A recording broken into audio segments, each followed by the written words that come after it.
Thank God I finally get some time away from the evil monkey in my closet. So tonight we are at a trampoline park, believe it or not. It's called Get Air. So this is what it looks like.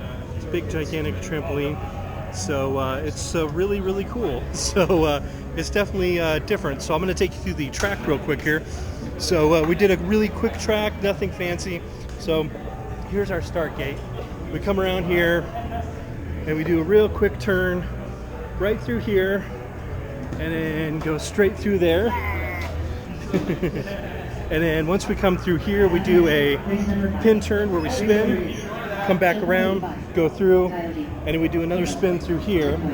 And we're going to come back around through here, and then back through there again, and then back through that one, and then down and under again. And then that's how our little track is going to work tonight. So a big thank you again to the guys here at Get Air. So if you guys are ever in Longmont, definitely make sure you stop by and check this place out. It's really cool. It's more geared for like kids, but I think adults can do it too. It looks really fun. So, and I'm filming this tonight on my GoPro session. I wanted to try something different.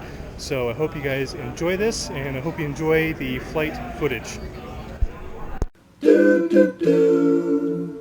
Do, do, do. Do, do, do, do.